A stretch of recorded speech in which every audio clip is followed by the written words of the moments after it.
Sua carteira está em alta, forte valorização, os ativos estão acima do preço teto e agora o que fazer? Comprar, vender, realizar a parte do lucro, fazer uma reserva de oportunidade? É isso que eu vou comentar nesse vídeo. Aliás, eu tenho comentado uma série de vídeos diferentes falando da macroeconomia, o que nós temos à frente. Eu falo dos próprios ativos, o que esperar desses ativos aqui no curto e no longo prazo, o que eu estou fazendo com a minha carteira. Tudo isso é uma junção de fatores que vocês têm que juntar e tomar a decisão de vocês. Mas nesse vídeo eu vou tentar unificar um pouco aqui a lógica para ver se vocês aí compreendem um pouco mais. Tem alguns belos de uns mitos que você não deve seguir e outros que fiquem abertos para a sua estratégia. A gente já começa com um grande problema quando a gente fala de Ibovespa. Sim, a Ibovespa vem aqui em alta recente, e aí o pessoal acha que vai ficar nesse ciclo para sempre de caindo entre sobes e desces, que é o que vem acontecendo, sobes e desces caindo, fazendo comparações com o passado, mas a pessoa sequer investia nesse período, aí tudo bem. E o número 2, que é o mais grave, a pessoa não investiu no período e não foi estudar a fundo esse período, e aí ela ouve um youtuber que também não investia nesse período e talvez não tenha estudado esse período, e fica repetindo, feito um papagaio, o que vai ou o que não vai acontecer.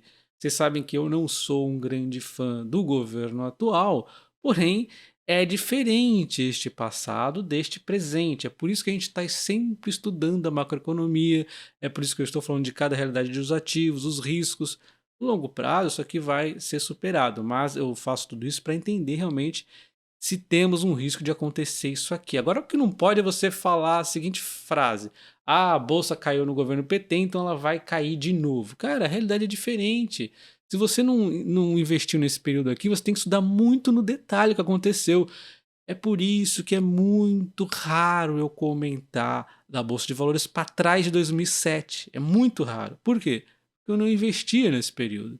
Então, tudo que aconteceu de lá, 2007 em diante, eu sei no detalhe. Eu passei, eu vivenciei aquilo ali. Então é muito perigoso você ficar papagaiando que a bolsa vai cair só porque ela caiu no passado ou só porque o youtuber XPTO ou o PT ou alguma coisa tá aí no controle. Calma, não é assim que se toma as decisões. Mas tudo bem, se você estudou e fala, puxa, eu acho que vai cair, realmente tem pessoas que estudaram e acreditam que vai cair mais mesmo a bolsa estando barata. E, aliás, tem alguns riscos que eu sempre costumo comentar. Taxação de dividendos, reforma tributária, enfim, ou você estuda a economia e também um pouquinho da política para entender os avanços na sequência da bolsa, ou simplesmente ignore. Não dá para você não saber nada e ficar aí seguindo papagaiagem. Esse é o primeiro ponto. Mas Dalton, não foi você que vendeu a Petrobras por conta do risco político? Exatamente, eu vendi porque eu analisei o ativo, o risco ao qual o ativo estava passando, e aí sim eu fiz uma correlação de um passado que eu vivenciei para tomar essa decisão de reduzir muito a exposição a esse ativo. Foi uma decisão técnica, não foi uma decisão, ah, caiu no passado, vai cair agora. Não é assim que eu tomo a decisão. Outro ponto é que eu, exatamente por ter um risco também econômico de modo geral, tanto no Brasil como no mundo, eu tenho focado em ativos mais seguros. Elétricas são o maior peso na minha carteira e no exterior eu estou, conforme eu já disse, né, naqueles ativos ali de crescimento de dividendos, ativos que tendem a segurar muito mais, estão segurando muito mais. Então, minha decisão está nesse momento assim, porém, bem recentemente, com a queda das commodities, eu também tenho a minha apetite para o risco e já elevei o meu peso aqui nessa questão das commodities, mas aí já é uma parte que vai do critério de cada um. Agora vamos então falar dos principais pontos em relação a preços. E para analisar o preço teto histórico de uma ação, nós podemos pegar o dividendo histórico de um determinado período de anos, 5, 7 anos, e fazer a média e dividir por 0,6. Nós temos aqui então o preço teto do Banco do Brasil, 45,36 no investidor 10 calcula para a gente bonitinho, tem uma margem pequena porque a ação vem em boa alta. Mas a gente tem que analisar, tem que olhar esse dividendo. A gente olha aqui, puxa, mas o dividendo do Banco do Brasil oscilou bastante. O que está acontecendo? Diminuiu, era grande no passado, depois aumentou. Calma, não olha o dividend yield. É um grande erro olhar o dividend yield, sim os dividendos pagos, né? Dividendos pagos. Então, Nós tínhamos o Banco do Brasil que oscilava muito os dividendos, ele teve período aqui de correção, reestruturação, depois que o governo Dilma, que fez umas besteirinhas lá, saiu, o Banco do Brasil precisou arrumar a casa, e aí arrumou, e os dividendos foram crescendo, aí veio a pandemia que deu uma zoadinha, depois ele voltou a crescer. É um ativo de crescimento de dividendos? Não diria que vai ser crescimento aí muito de longo prazo, mas é um ativo que vai crescer acima da inflação se deixar ele trabalhar razoavelmente bem. É um banco que tem o agro, que é muito bom no Brasil. É um banco que vocês sabem a história, né? É um banco que deve crescer, mas não é aquele case de crescimento de dividendos como, por exemplo, uma Cosan. Não tem como você comparar, tá? Em termos de crescimento. Mas tem aqui, pelo menos, acompanhar um pouquinho acima da inflação, se deixarem. E aí que tá legal. Porque quando a gente pega o histórico, ele mostra alguns ruídos para dar uma filtrada, para dar um pés no chão na gente. Se a gente for pegar só o dividendo atual, vai passar o yield de 10%, o dividendo vai ser forte do Banco do Brasil. Então a gente vai ter um preço-teto muito alto. Então é bom usar o histórico para dar um pés no chão para a gente. Porém, ainda assim, mesmo utilizando o preço-teto histórico, mesmo utilizando o preço-teto atual, você ainda vai ter que ter uma filtragem muito boa sobre o tipo de ação que você está comprando, sobre o setor, sobre os riscos. Não utilizar apenas o preço teto, ter outras métricas. É muito complexo você ter apenas um número e segui-lo. Essa é a minha opinião, mas o preço teto é interessante, mas não pode ser utilizado unicamente. Na sequência, nós temos o Transmissão Paulista, ó, com um preço teto aqui explosivo, muito acima, 50% ainda de margem, né? Enquanto nós temos a Taesa com 62% de margem. Quando observamos os dividendos da Taesa, lembre-se sempre o dividendo e não o dividend yield. Poxa, muito estável e ainda um crescimento. Só que esse crescimento aqui a gente sabe que vai ser um pouco difícil. Teve o GPM ajudando um pouco, teve entrega de projetos, teve uma alavancagem que aconteceu e prejudicou. Talvez esse patamar de crescimento não vá acontecer neste momento agora. É um momento de pés no chão, então precisa ter um pouco de cuidado também com isso. Já a Transmissão Paulista é também um case que teve ótimos dividendos no passado, mas tem que tomar cuidado. Teve dividendos explosivos, teve dividendos baixos em alguns momentos, também tem que tomar cuidado em relação à Transmissão Paulista. Seguir o prestado exclusivamente é um pouco ruim, mas é uma ação que está bem aqui tranquila para um crescimento de dividendos no longo prazo. É uma ação muito interessante e as três aqui você viu que tem visões diferentes aqui em relação ao preço teto. Todas aqui, cada uma com a sua realidade. Se você é membro do canal, eu tenho um vídeo para membros onde eu explico a lógica e a prática do preço teto histórico e atual, como utilizá-lo. Tem alguns exemplos ali, vale a pena você conferir. Tá, mas beleza, então a gente tem o preço teto histórico, o preço teto atual. Só isso é o suficiente? Não, na minha opinião, eu utilizaria alguma métrica para você utilizar o dividendo futuro.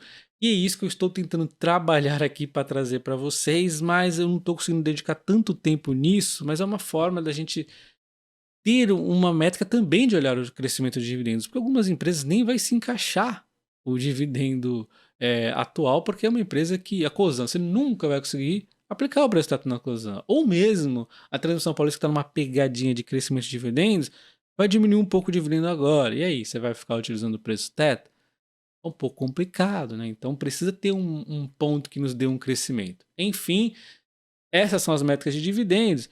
E aí nós temos aqui o valor intrínseco de Graham. E o valor intrínseco de Graham, ele também nos mostra apenas o valor atual do ativo, sem considerar o crescimento. Mas é uma métrica muito interessante para utilizar em conjunto com o preço-alvo. O preço-alvo é determinado por uma conta bastante complexa, que é muito subjetiva. Cada um vai fazer de uma forma e pode ter erros. Quando a gente olha a análise aqui dos analistas de mercado, eles consideram muito curto prazo. Você pode ver a Caixa de Seguridade, e o pessoal começou falando que era 17, 18, e as mesmas corretoras, pouco tempo depois, com a sinistralidade da pandemia, falava que era R$ 10, 9. O que está acontecendo? Não faz sentido ter um preço justo, que é um preço-alvo que mude tanto. Então, também é muito relativo, mas são formas de você ver. O Graham aliado a uma boa visão sua do que a empresa pode crescer, pode ser mais interessante do que o preço justo que as corretoras colocam. O Graham nós também temos prontinhos aqui na plataforma Investidor 10. Tá aqui o Banco do Brasil com uma margem gigantesca, tá de graça. Na sequência nós temos aqui a Transmissão Paulista também com uma margem grande. Cuidado, tanto Transmissão Paulista quanto Taesa.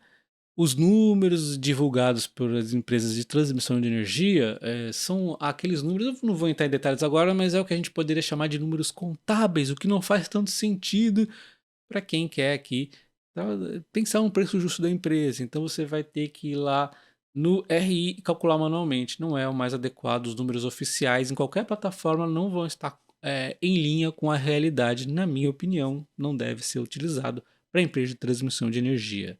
Assim como para seguradoras, porque seguradoras, o PVP vai estar bagunçado também, porque o PVP, depende de como a seguradora atua, não vai estar corretamente. O BB Seguridade tem muito dela funcionando em cima do Banco do Brasil, por exemplo, a Caixa de Seguridade em cima da Caixa. Então, como é que você vai colocar isso no PVP? Vai dar bagunça. Preço médio. Eu comentei preço médio recentemente sobre a Transmissão Paulista e teve pessoal fazendo uma confusão, porque eu falo sempre desde os princípios dos tempos que preço médio é inútil. Aliás, preço médio é útil para te fazer errar. É para isso que o preço médio serve. E aí eu comentei na Transmissão Paulista um vídeo anterior e teve gente confundindo, porque eu falei que o preço médio não importa, eu sempre digo isso. Só que eu falei ao mesmo tempo que, puxa, eu ficava observando o comportamento do ativo, o que tinha que acontecer no curto prazo, focando mais no longo, obviamente. Eu ia comprando nesses fundinhos para fazer bons preços médios. Isso não tem nada a ver uma coisa com a outra. Eu estar fazendo boas compras para ter bons preços médios não tem nada a ver com eu olhar o meu preço médio para definir uma compra. Se o meu preço médio na Transmissão Paulista, por exemplo, é R$ 20, não importa. Não importa isso. Ela está hoje R$ 24,60 e se o meu preço médio é R$ 20 ou é R$ 30, não importa nada. O que importa é se ela 24,60 é uma oportunidade número 1 de longo prazo, é um bom ativo para longo prazo? É, beleza. Então agora vamos filtrar um pouquinho mais só para dar uma otimizadinha. O curto prazo, será que tem um negocinho que vai fazer ela cair? Como, por exemplo, a questão lá do RBSE que eu falava que eu poderia cair. Ah, vai pagar dividendo. Vamos ver esses detalhezinhos para ajustes finos de curto prazo. O principal é o longo, mas vamos olhar o curto. Por que eu não vou olhar o curto? Se eu sei que uma ação tem grande probabilidade de cair no curto prazo, por que eu vou comprar ela agora? Por que eu não espero um pouquinho? Mas vai de cada um. Eu posso, por exemplo, comprar. Poxa, eu gosto pra caramba da São Paulista, mas eu acho que ela pode cair. Então, ao invés de eu comprar, sei lá, um exemplo, 3 lotes, eu vou comprar meio lote, eu vou comprar um lote. Então, vai também de cada um. Mas o ponto principal é que o preço médio não importa. Não faz a menor diferença o preço que você comprou. O que importa é se esse ativo no preço que ele está hoje vale a pena ou não. Então eu havia feito aqui uma sequência onde eu ainda falaria sobre os fundamentos, sobre o momento de comprar um ativo ou não, tudo aqui um modo reflexão para você entender e a definição então para onde levar esses ativos, compra o que, faça o que com o dinheiro, reserva de oportunidade. Só que tudo isso vai ter que ficar para um próximo vídeo, porque isso já ficou um pouco longo, mas se vai existir um próximo vídeo, depende de você, o seu like, o seu comentário, ajuda aí no engajamento, compartilha o vídeo. E considere se inscrever no canal ativando o sino para não perder a sequência se ela existir. Se não for aqui bem aceito esse vídeo, a gente segue a vida e passa para outro tema. Vocês que decidem. Um abraço, até o próximo. Valeu!